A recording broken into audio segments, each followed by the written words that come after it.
Where's the honey? Something here feels kind of funny. Yellowjackets dropped the ball. So I haven't talked about Yellowjackets here on this channel in a while. As people know, I loved the first season of Yellowjackets. Now this is a show, it's a Showtime show now on Paramount Plus. The first season came out like, I would say 2021 maybe, 2022. I think it was 2021. It's about a group, a soccer team, a girls soccer team, high school soccer team in the 90s. On their way to a championship game, they crash in the middle of nowhere in this mountainous forest wilderness. They crash. There are a number of survivors. They switch between this timeline and then the modern day timeline, which takes place right now in modern times, when some of these survivors, in the first season, just 4, are grown up. And it goes back and forth between these two timelines throughout the first season, well, throughout all 3 seasons, but we'll talk about the first season first. In the past timeline, things start to go very wrong. Obviously, things are wrong right away. They crashed, a bunch of people died, they have to fend for themselves. There's only one adult, Coach Ben, who his leg is crushed, and one of the characters, Misty, has to hack it off to save his life. The same character, Misty, also destroys the transponder because she's finally feeling like she's part of the group and she's kind of an outcast. And there's a lot to it, right? You sort of have the truth of what's happening unfold in both timelines, and it's done very well in season 1. There's this sense of a supernatural entity in the woods, this wilderness thing that is hungry for blood, that wants to keep them trapped in the wilderness, and you don't know if this is really something paranormal or if this is there's a scientific explanation, or if it's just how the girls are coping with this trauma. And then in the modern timeline, all this stuff is coming back. Like there's a whole mystery. One of the survivors one of the male survivors is found dead, and there's questions to whether he was murdered.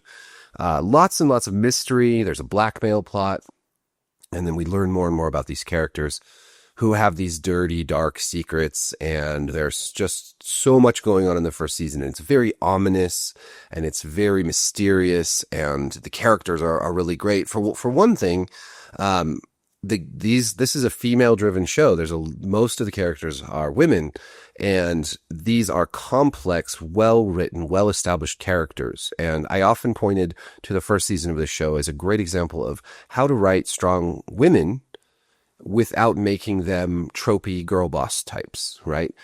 These are morally compromised people. They have characteristics that you admire, but also, do terrible things.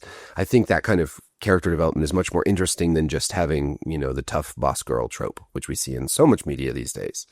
So I loved season 1, and it ended with such a good, cliffhanger finale, and it was just awesome. I watched it 3 times.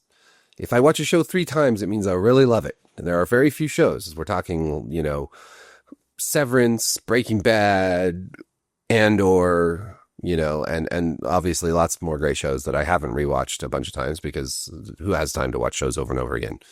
But this season was fantastic. I mean, maybe not quite up there with Severance or the first season of Westworld, but still just so good. And it tapped into that, Lost genre. The show Lost.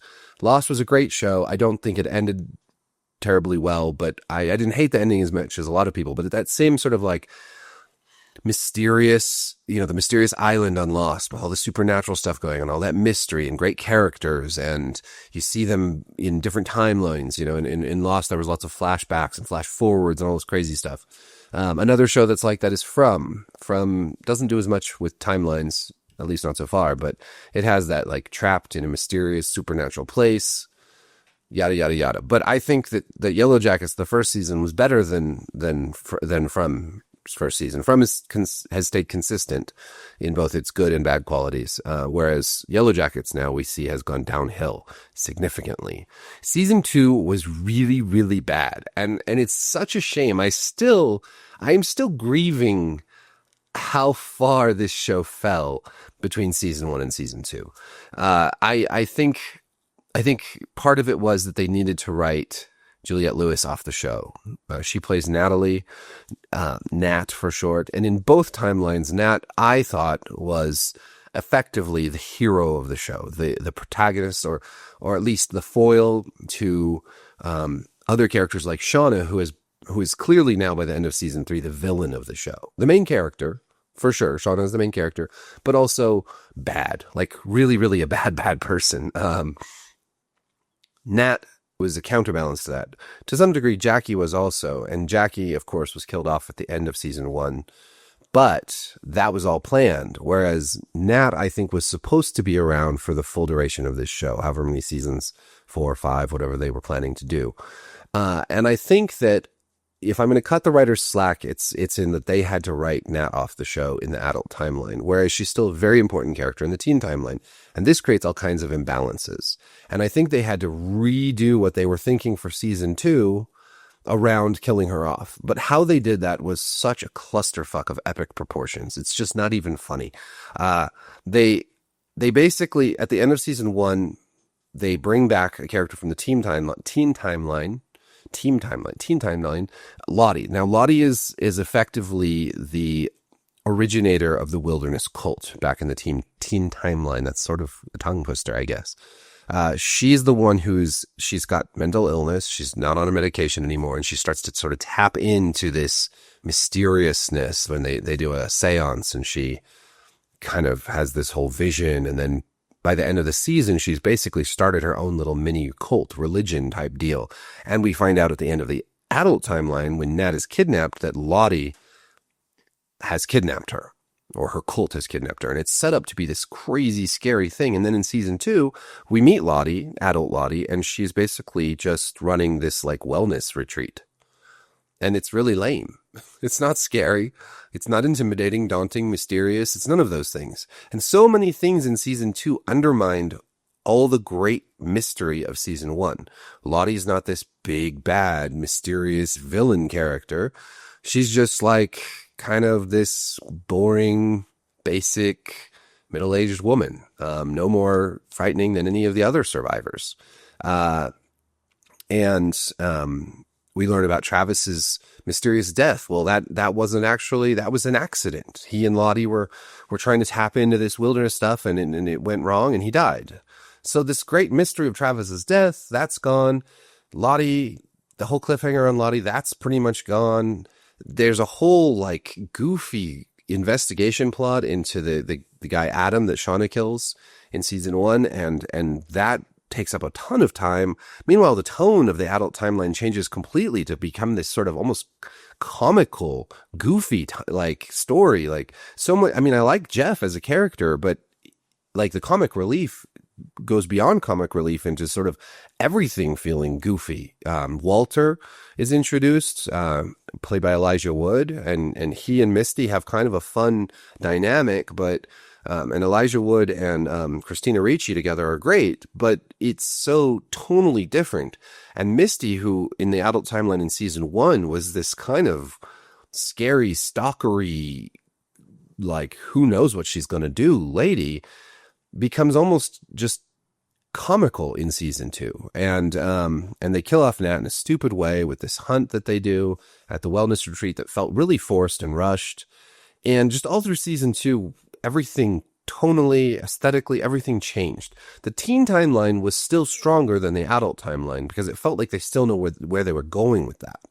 But it wasn't as good. I felt like it was still much weaker. Like there's nothing in season 2 that is as strong as the episode Doom Coming, where the first time where these girls sort of start to hunt and they're on mushrooms and it's scary and it's just very intense, and there's nothing, even though there's some crazy stuff that happens in season 2 with cannibalism and whatnot, it never reaches that height.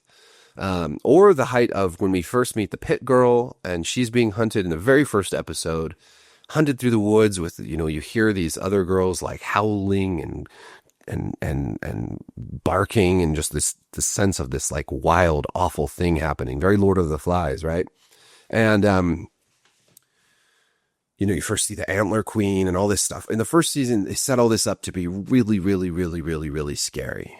And then I think part of it is just the act of explaining things can diminish how potent they are, right? Like explaining the Force in Star Wars makes the Force less interesting and mysterious. Giving us more about the Jedi and the Jedi Council and all that made the Jedi less cool. Sometimes the mystery itself is so tasty that the answers and explanations to mystery are kind of like the antidote, or they take away all that good feeling you had when you didn't know as much about it. And it's a very hard thing to do in a story. So I understand that this was going to be a challenge from the outset. But in season 3, I've finally come to season 3. I know I've been recording this for like 10 minutes and I barely talked about season 3, but I feel like we need to sort of get there. We need to get to season 3 before we can talk about it. Season 3 picks up after Nat's dead in the adult timeline, and they're sort of reckoning with that, but they rush through that really fast.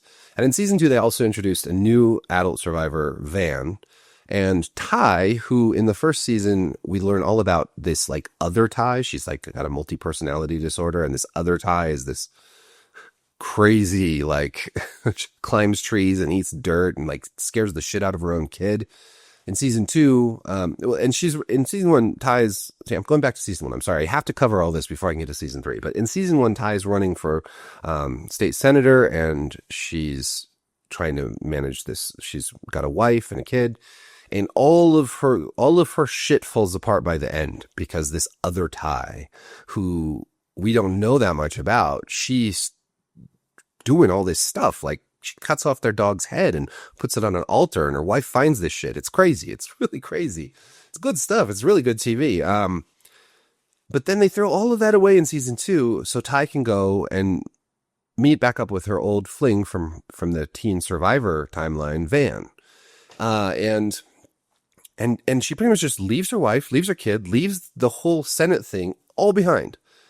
They just drop all that so that her and Van can just basically run around together.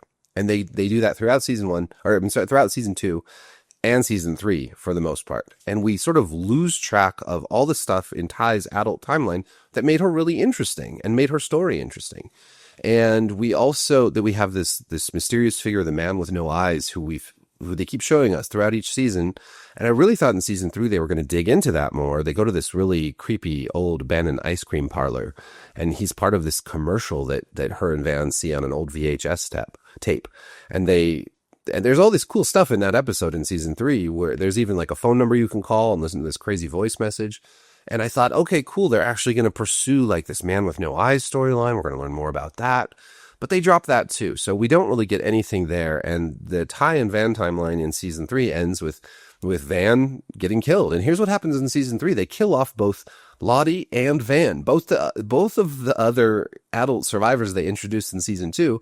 They kill them off in season 3. And in very strange ways that don't make sense for their story trajectory at all. It's like they just didn't know what to do with these characters who they introduced and decided they had to kill them off. And I've read interviews with both the actresses and with several of the adult actresses, including both those and the actress who plays Ty, and all of them are like, I don't know what they were doing. Like, well, I don't feel like that our deaths were really earned, and I'm not really happy about it. So this was surprising to everyone involved. It seems like maybe they were making room in the budget and the cast to bring in Hilary Swank, who plays yet another adult survivor, Melissa, who has basically nothing to do with the first 2 seasons and then becomes this very important character in season 3 randomly, and has apparently faked her death and then married the daughter of one of these scientists that they kill in the wilderness. And we'll get to the scientists in a minute. So, these character deaths are very unsatisfying, but at the same time, I'm a little mixed. I'm a little torn because I think introducing more adult survivors to the story was a mistake to begin with. I thought Lottie was a cool idea, but they didn't follow that through with anything. They didn't execute on that idea. Van was basically worthless. There was no reason to have her character brought into the timeline. And what this does when you have 2 timelines and only limited people from the earlier timeline survive, what it does when you introduce a bunch of them to the next timeline is you now know that they survived. So like the tension in that earlier timeline is slowly sapped away because you're like, well, okay, not only do Shauna, Ty, Misty, Nat, and Travis survive, the 5 we know about in season 1, and Lottie, who we find out at the very end, but also Van survives, and Melissa survives, and it's like, what are they going to do in season 4? Like, are they going to bring in more adult survivors that are just not mentioned at all, basically, in the first season, but are trotted out to drag this story further and further along and away from what it once was? And that hurts the teen timeline because now we know who survives it. And increasingly, as people die in that timeline, we know who doesn't. And there's just fewer and fewer and fewer characters who we have a question mark over their heads. Because now we know that Mari was the pit girl, so she doesn't survive. And of course, Jackie doesn't survive because she dies at the end of season 1. And they kill off Coach Ben in season 3 in a terrible and infuriating way. There's a whole trial that was just frustrating to watch, mostly because Shauna has this weird power to just change everybody's mind by just telling them no. It's very strange. And Javi, of course, died last season. And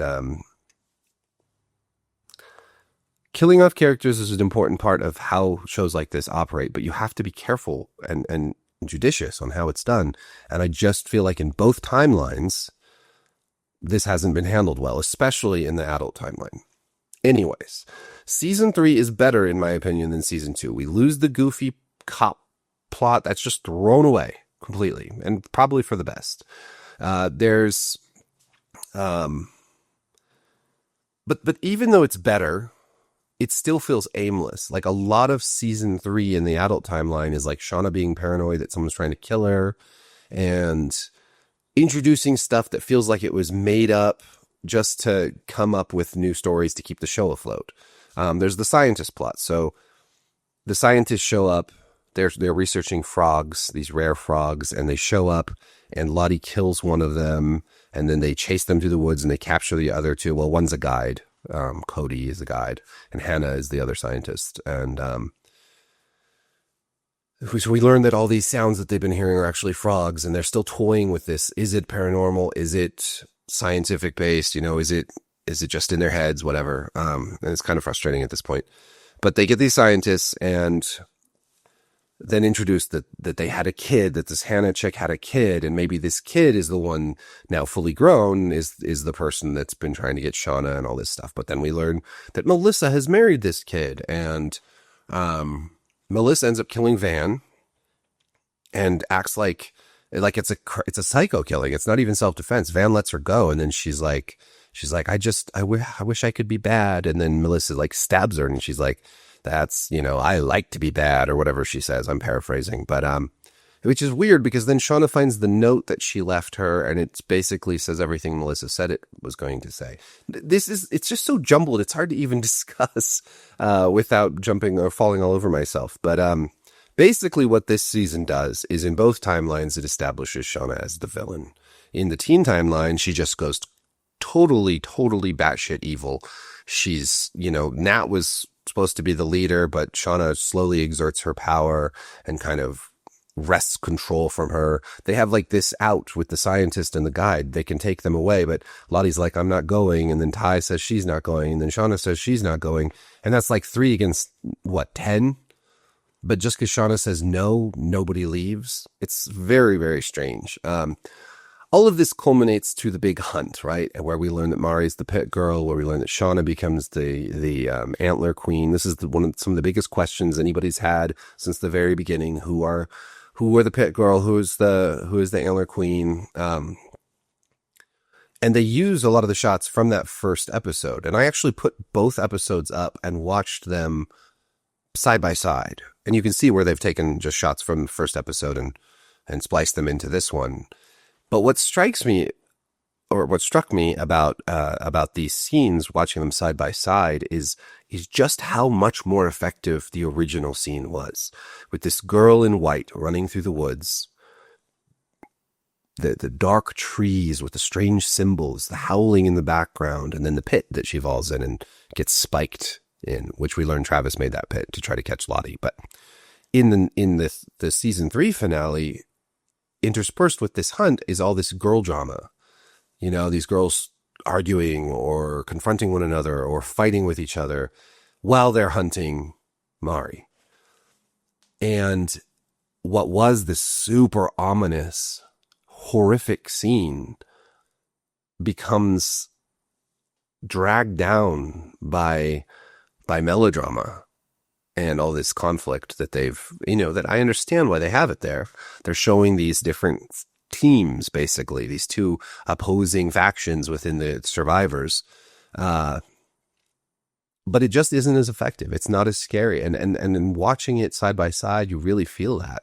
Like, you really see how, like, even just how they shot the show in the first season was just better.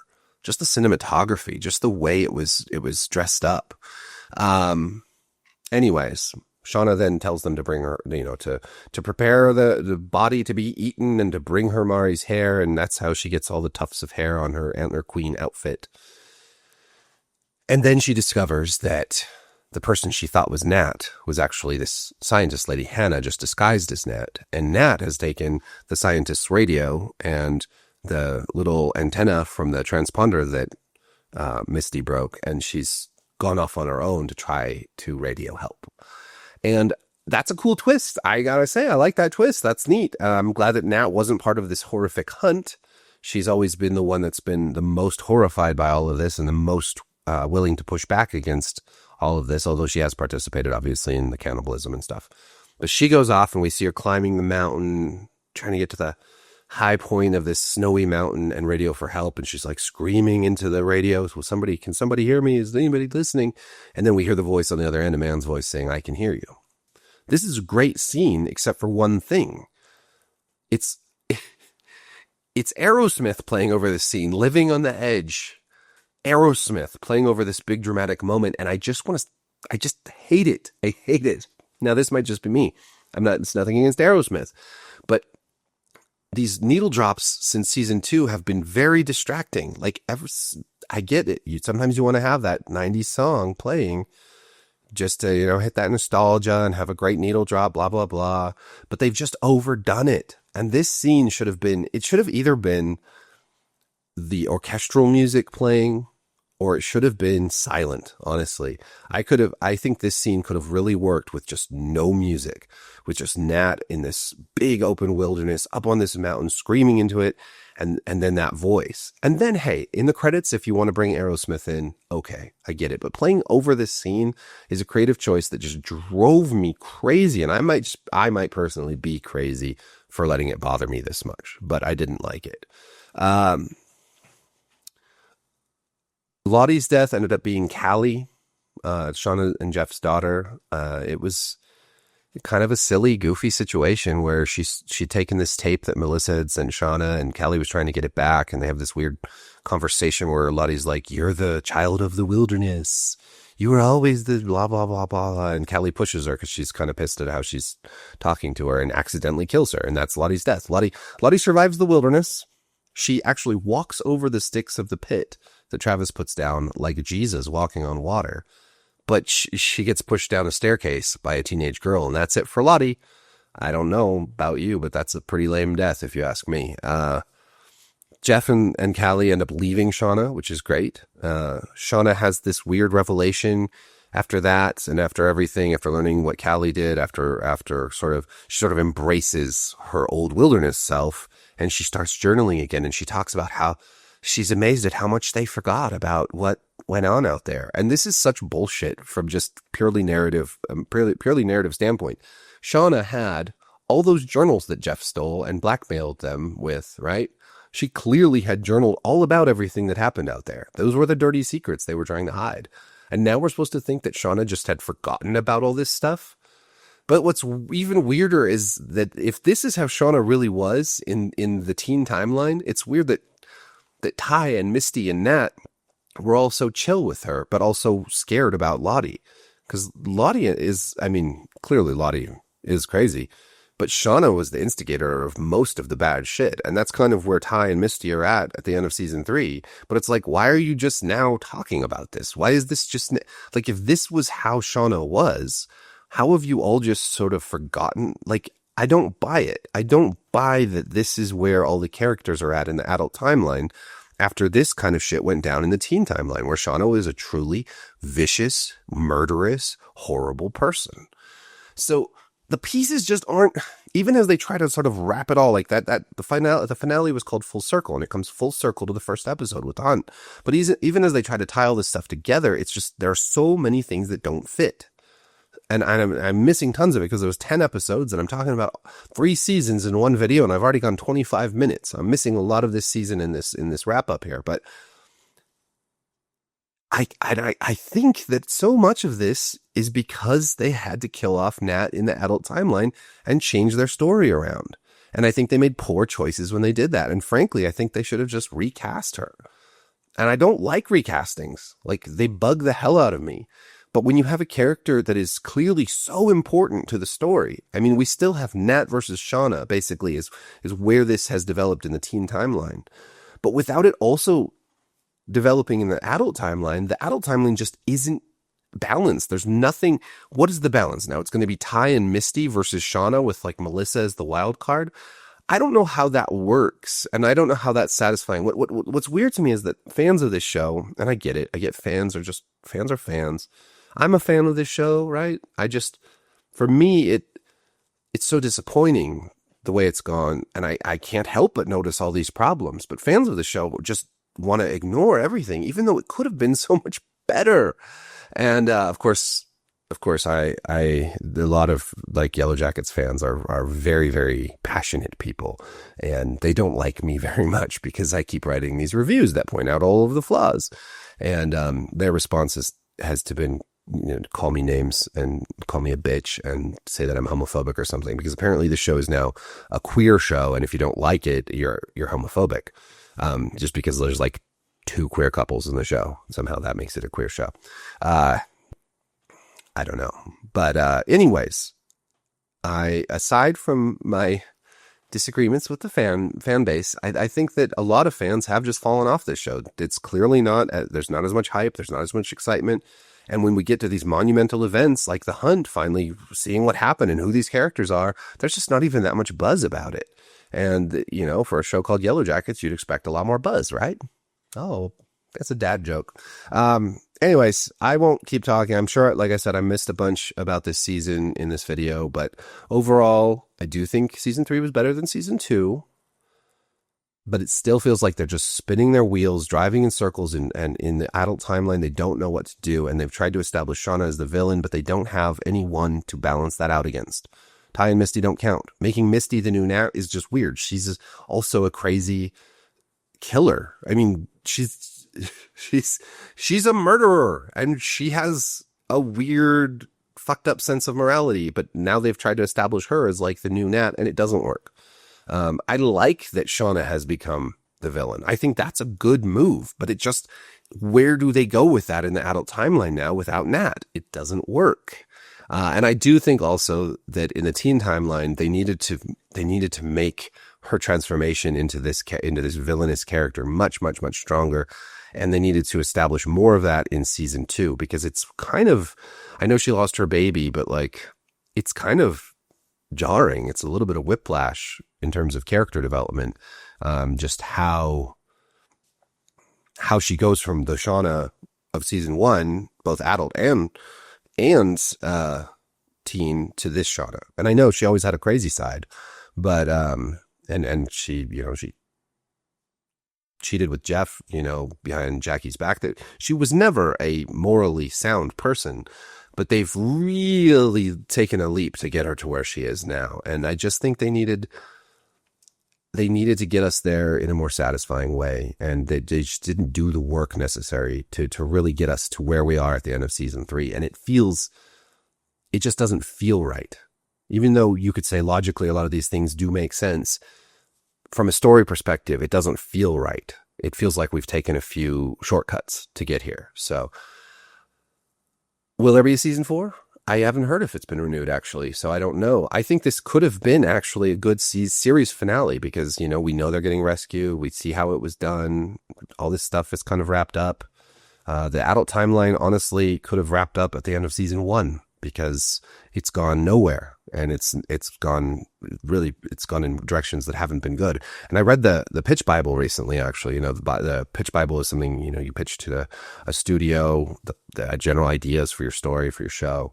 And so interesting because they were actually going to have the adult timeline be a movie was being made about the Yellowjackets. And they were interviewing a lot of the survivors. And a lot of the scenes with the survivors were going to be like True Detective style, like an interview, you know, like... and I think that could have been really interesting instead of what we've gotten. So who knows, though? Who knows? Season 1 was still so fantastic that I'm glad they made it the way they did.